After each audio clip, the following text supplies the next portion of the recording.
Hey everyone, James from TeaDB here, bringing you another Inbetweenisode. Today I am going to be talking a little bit about Xiaguan, specifically not necessarily the factory, but one of the most famous recipes, and going to be bringing on that recipe, or at least a certain version of it. I'll be talking a little bit more about that now.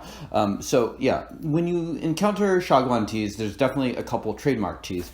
We think about Monghai Tea Factory teas and 75842, 8582 probably come to mind most immediately. Of course, there is also famous Dai Ripe, so 7572, 7262, so a bunch of different recipes with there. And Xiaguan similarly is very well known for producing some teas.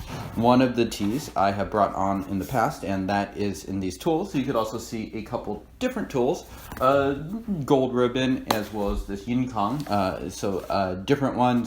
This one's lesser known. This is probably the one you're going to encounter the most. And this one they produced a few different years, so definitely worth trying out, seeing if they are worthwhile. But today I'm not going to be talking about that. I am actually going to be talking about a cake, and that is the 8653 cake. And one of the issues with Xiaguan specifically, and I think it's worse here compared to Monghai, is you're going to get significant variations between the different batches and who is making it, and just that sort of thing. So one example I've said many times, but I've done many episodes, so if this is your first TeaDB episode, or if you haven't watched 200 of these, then I'm going to talk about it again, is one year, I bought a bunch of different 2005 versions. So one of the places that presses teas under the Xiaguan label, and it's kind of an associated act, but they make sort of different tea, some people will call it more mellow, is Feitai. So I bought the Feitai 8653 from 2005, the Feitai Iron, or I tried the Feitai Iron from 2005 as well, and those are similar but different.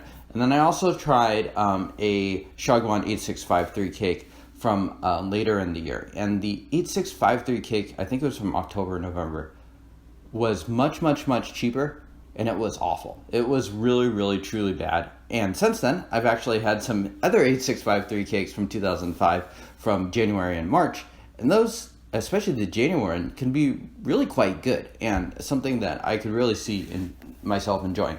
So long story short, it's important to know that there are big variations in I guess content as well as quality in these cakes, and so it makes it a little bit trickier to get a reference version.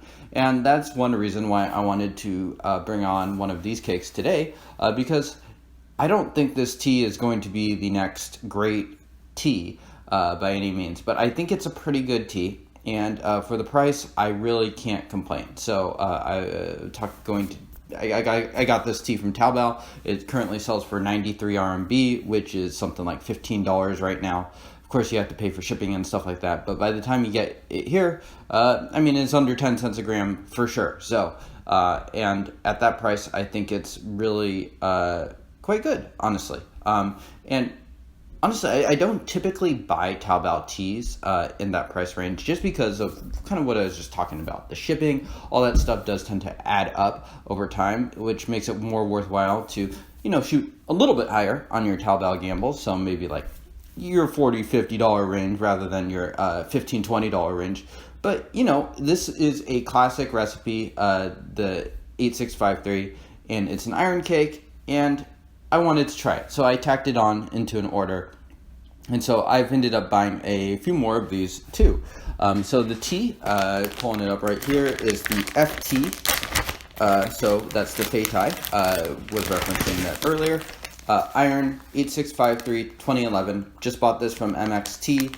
Pretty easy to find. You can literally search 8653 and pull up the 2011 version. They have an iron and a non-iron, and I actually ordered a sample cake of the non-iron. Shout outs to Phobos there, to sample that and see how that compares. So if it's interesting enough, maybe I'll bring it on to an episode just to talk a little bit more about these same sort of themes. But yeah, the iron cake is pretty good. So I'll be drinking that on the latter half of this episode.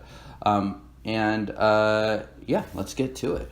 Okay, so I have steep number 3 in my cup and steep number 4 right here, and just kind of doing it this way to speed up the episode. Might make steep number 5 on camera as well.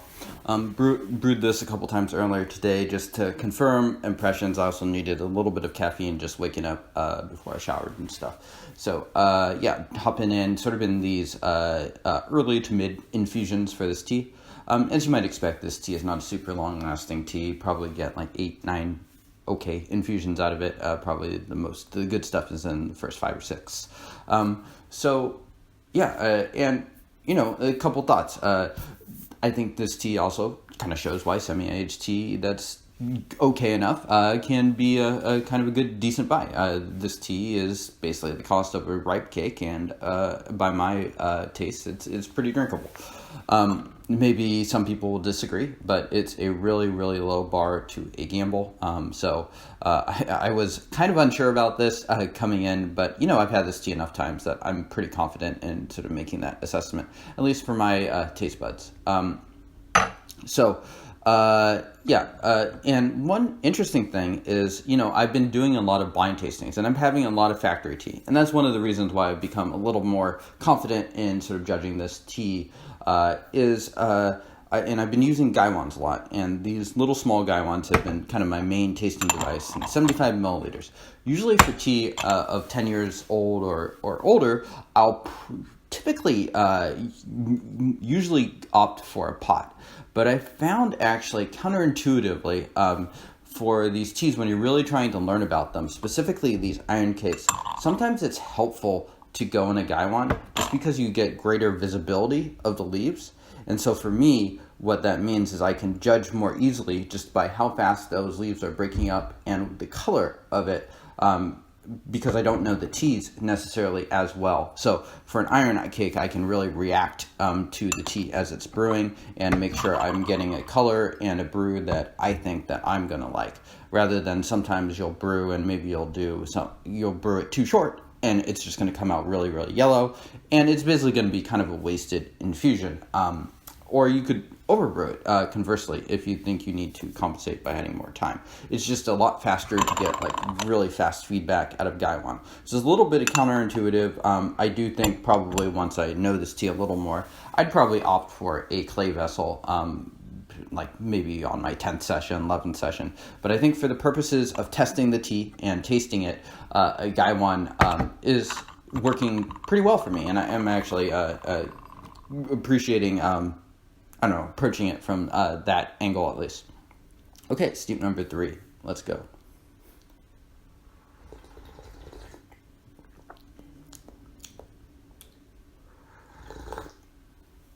So a little sour, a little bitter.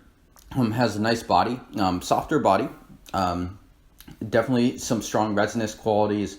Hey, you know, a lot of people associate Xiaguan with smoke. I think there's a hint of that here. For me, for my taste, it's not at all overpowering. In fact, I kind of like it, just a little bit of light smoke. Probably expect that to go away over time as well.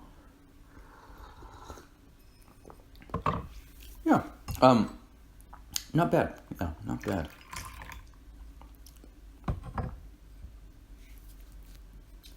Cheers.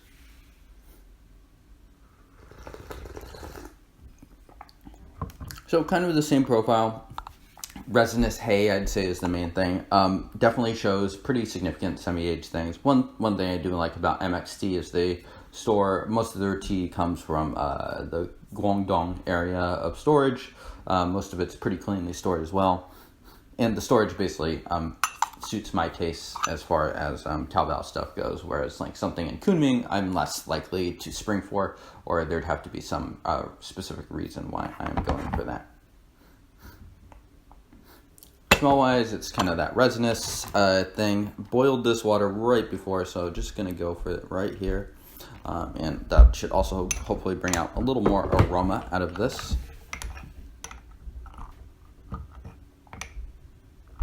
The aftertaste is mainly pretty sweet, maybe a little bit of fruitiness in this too. Okay, we're starting to lose a little color here, so I'd probably push this a little bit more on my next infusion. But still showing some color, so not bad. Yeah. Cheers.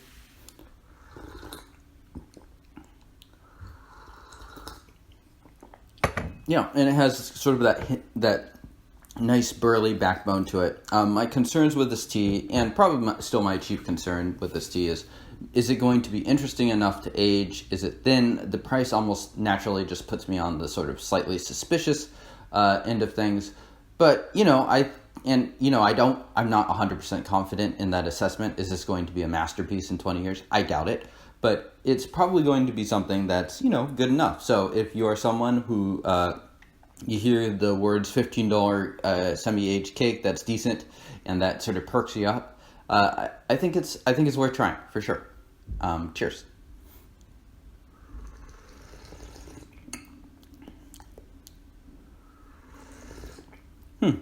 I thought that was going to be a little lighter, but actually it's quite strong. So another positive sign, just very resiny. This steep is probably the most bitter of them. The last two sort of had this bigger body floral thing. This one is a little sharper around the edges, resinous, woodier.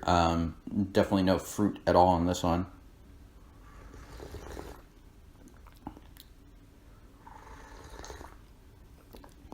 And yeah, okay, so I think that just about wraps up this In-Betweenisode. Let me know how you enjoyed it. I'm going to give this tea a 5.8 rating. So pretty good for the price. That's probably about on par, maybe slightly below some of those tools, which I think are just a little bit older and a little bit more in the drinkable state. For me, this is probably not going to be something I'm churning to regularly, frankly speaking.